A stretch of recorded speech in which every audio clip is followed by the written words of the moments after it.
Model number 7 should और model number 8 must. आज इस वीडियो में हम यही सीखने वाले हैं। मॉडल्स क्या होते हैं पता ही है हमें। Modals the words which we use at the place of helping verb. ऐसे शब्द जो हेल्पिंग वर्ब के स्थान पर यूज होते हैं उन्हीं को हम क्या बोलते हैं, मॉडल्स। हेल्पिंग वर्ब हट जाती है, मॉडल्स लग जाते हैं। हेल्पिंग वर्ब टेंसेस में हमने हेल्पिंग वर्ब बहुत सारी की हैं, is, am, are, do, does, has, have. कुछ नहीं करना है, हेल्पिंग वर्ब की बात नहीं करेंगे। Now we will talk about modals. कौन सा मॉडल है, शुड और मस्ट। इससे पहले हम 6 मॉडल्स कर चुके हैं, कैन, कुड, मे, माइट और विल और वुड। अगर आपको वो मॉडल सीखने हैं, अभी तक नहीं सीखे हैं, तो डिस्क्रिप्शन बॉक्स में लिंक दे रखा है, वहां जाके ओपन कीजिए और सारे मॉडल्स अच्छे से सीख लीजिए। आज हम बात करेंगे मॉडल नंबर 7 शुड और मॉडल नंबर 8 मस्ट। ठीक है, वीडियो को आगे बढ़ाने से पहले अगर आपने वीडियो को लाइक नहीं किया है तो लाइक कर दीजिए और चैनल को सब्सक्राइब नहीं किया है तो चैनल को सब्सक्राइब कर दीजिए। You are with me on ABD English Ilm. This is Abid. Now we start our topic, model number 8, that is model number 7, that is should. Should क्या होता है, शुड का मीनिंग सबसे इजी मॉडल होता है should. Should का मतलब होता है चाहिए। शुड का मतलब होता है चाहिए। जैसे आपको जाना चाहिए, उसे आना चाहिए, उसे गाना चाहिए। ठीक है, मुझे वहां पहुंचना चाहिए, मुझे उससे बात करनी चाहिए, आपको सही निर्णय लेना चाहिए, आपको दवाई लेनी चाहिए। कितने सारे एग्जाम्पल्स चाहिए आ जाए, शुड लगा देंगे। आपको मेहनत करनी चाहिए, आपको समय बर्बाद नहीं करना चाहिए। कहाँ कहाँ यूज होता है शुड, ये पता होना चाहिए, क्योंकि एग्जाम्पल समझ में आ जाएंगे तो बहुत सारे एग्जाम्पल्स बन जाएंगे। शुड के क्राइटेरिया कौन कौन से हैं, किस जगह पर यूज हो जाता है शुड, जब कई बार हम यूज करते हैं तो पहला इसका यूज होता है, it shows responsibility. It shows responsibility. अब बताओ जरा, रिस्पॉन्सिबिलिटी का मतलब क्या होता है। रिस्पॉन्सिबिलिटी का मतलब जिम्मेदारी। रिस्पॉन्सिबिलिटी आपकी है, कहते हैं ना जिम्मेदारी। अगर मैं कहूं पियोन को समय पर घंटी बजानी चाहिए, चपरासी को समय पर घंटी बजानी चाहिए, चाहिए आ रहा है ना लास्ट में, और पियोन की क्या है, ये रिस्पॉन्सिबिलिटी है, जिम्मेदारी है। नहीं बजाएगा ना तो या तो उसे नौकरी से निकाल दिया जाएगा या उसकी सैलरी कट कर दी जाएगी, तो उसकी रिस्पॉन्सिबिलिटी बनती है यहाँ पर। इसी तरह से बॉस ने कहा आपको समय पर ऑफिस पहुंचना चाहिए, तो ये भी रिस्पॉन्सिबिलिटी है। इसी तरह से आपको मेहनत करनी चाहिए, किसी ने आपसे कहा पापा ने, तो आपकी रिस्पॉन्सिबिलिटी बनती है। जहां भी रिस्पॉन्सिबिलिटी की बात आ जाएगी वहां पर शुड लगा देंगे। चलिए पहले रिस्पॉन्सिबिलिटी वाला ही सेंटेंस करते हैं। तो जैसे चपरासी को समय पर घंटी बजानी चाहिए, सबसे पहले क्या आ जाएगा, सब्जेक्ट, देन मॉडल आ जाएगा, उसके बाद में हेल्पिंग वर्ब की जगह पर यूज होते हैं ना, तो अब यहाँ पे क्या आ जाएगा, सब्जेक्ट देन मॉडल यानी शुड, या मॉडल वर्ब आ गई। उसके बाद वर्ब की फर्स्ट फॉर्म आती है मॉडल्स में। कितना इजी होता है, सभी मॉडल्स में वर्ब की फर्स्ट फॉर्म ही आ रही है। और then last object, subject, should, verb की फर्स्ट फॉर्म, देन ऑब्जेक्ट। चपरासी को समय पर घंटी बजानी चाहिए, चपरासी का मतलब पियोन, द पियोन कर देते हैं, द लगाते हैं चपरासी से पहले। The peon should ring the bell, the peon should ring the bell. नहीं लगाएंगे तो कोई प्रॉब्लम नहीं है, स्पीकिंग में गड़बड़ नहीं होगी, ग्रामेटिकल गलत हो जाएगा लेकिन स्पीकिंग सही रहेगी आपकी। कोई ये नहीं कहेगा आपसे कि दा क्यों नहीं लगाया आपने यहाँ पे, या दा क्यों लगा दिया यहाँ पर आपने। ठीक है, तो दा का बहुत बड़ा चैप्टर है, वो हम बाद में सीखेंगे कहाँ लगाना चाहिए और कहाँ नहीं लगाना चाहिए। तो यहाँ पर क्या आ जाएगा, the peon should ring the bell, चपरासी को समय पर घंटी बजानी चाहिए, तो the peon should ring the bell on time, the peon should ring the bell on time. ठीक है, और भी आ जाएगा, जैसे हमें सड़कों के नियमों का पालन करना चाहिए, ये भी हमारी क्या है, एक रिस्पॉन्सिबिलिटी बनती है। बॉस ने हमें कहा कि आपको समय पर ऑफिस आना चाहिए, यू शुड कम ऑन, है ना, you should come on time in office, या you should come in office on time. आपको समय पर ऑफिस आना चाहिए, क्या बनती है, रिस्पॉन्सिबिलिटी बनती है। दूसरा आता है सजेशन के लिए। सजेशन यानी सलाह यानी सुझाव, बहुत यूज होता है। जैसे किसी डॉक्टर के पास गए हम, डॉक्टर ने कहा आपको समय पर दवाई लेनी चाहिए, you should take medicine on time, आपको समय पर दवाई लेनी चाहिए, you should take medicine on time. You हो गया सब्जेक्ट, देन मॉडल हो गया शुड, देन वर्ब हो गई टेक यानी लेना, और दवाई का मतलब medicine, you should take medicine on time. आपको अपना समय बर्बाद नहीं करना चाहिए, तो क्या बन जाएगी English, you should not waste your time, मेरा समय बर्बाद नहीं करना चाहिए, you should not waste my time. आपको अपने टॉपिक पर ध्यान देना चाहिए, you should concentrate on your topic. आपको अंग्रेजी में बात करनी चाहिए, मेरी सलाह है, अगर जैसे मैं बोलूँ you should speak in English, you should talk in English. आपको हिंदी में बात नहीं करनी चाहिए, ये मेरा सजेशन है। You should not talk in Hindi. आपको वहां जाना चाहिए, यू शुड गो देयर। आपको वहां नहीं जाना चाहिए, you should not go there. और भी बहुत सारे एग्जाम्पल्स हैं। आपको सुबह जल्दी उठना चाहिए, है ना, बोलते ना। तो इसी तरह से you should get up early in the morning. आपको अपनी सेहत का ध्यान रखना चाहिए, you should take care of your health. You should take care of your health, यहां पे भी शुड आ जाएगा। तो ये हो रहा है यूज सजेशन के लिए।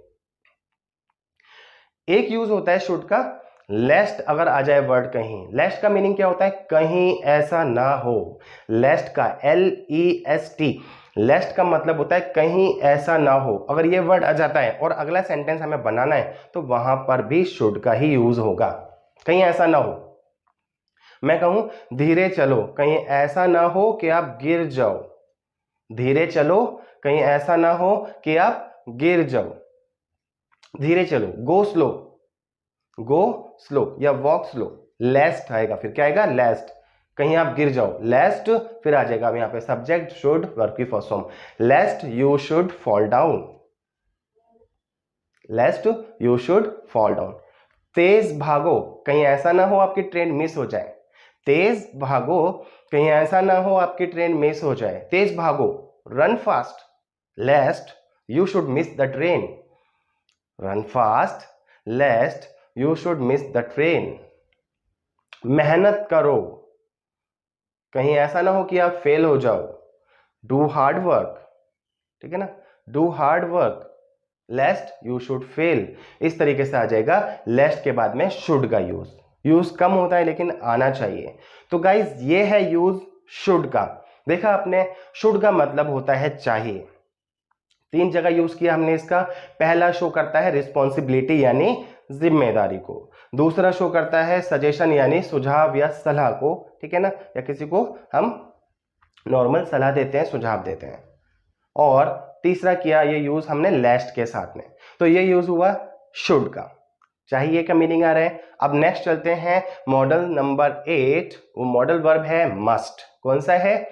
Must, MUST, must. मस्ट का मीनिंग भी चाहिए होता है। अब आपको सर शुड का मतलब भी चाहिए और मस्ट का मतलब भी चाहिए, अब फिर वही कंफ्यूजन, कहां पर कौन सा लगाएं, मस्ट लगाएं या शुड लगाएं? नहीं, बिल्कुल अलग क्राइटेरिया है, अलग बिल्कुल इसका चैप्टर है। मस्ट का सिंपल अलग सिचुएशन है, कहां लगेगा। मस्ट का मतलब होगा तो चाहिए, मस्ट का मतलब चाहिए, लेकिन अवश्य ही, यहां पे नेसेसिटी आएगा, यानी जरूर ही आएगा यहां पर। या फिर यहां पर एक तरह से समझ लीजिए यहां पे नेसेसिटी को शो करेगा, यानी यहां पे ही है का सेंस भी आएगा।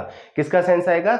ही है। जैसे कहते हैं कल आपको आना ही है, सर कल मेरा बर्थडे है और आपको आना ही है, यू मस्ट कम टुमारो, कहते हैं ना इस तरह से, you must come tomorrow. Bharat को सेमीफाइनल में पहुंचने के लिए यह मैच जीतना ही है, यानी अवश्य जीतना चाहिए। तो यही इसी वजह से आता है India must win this game to reach into semifinal या टू रीच इनटू फाइनल।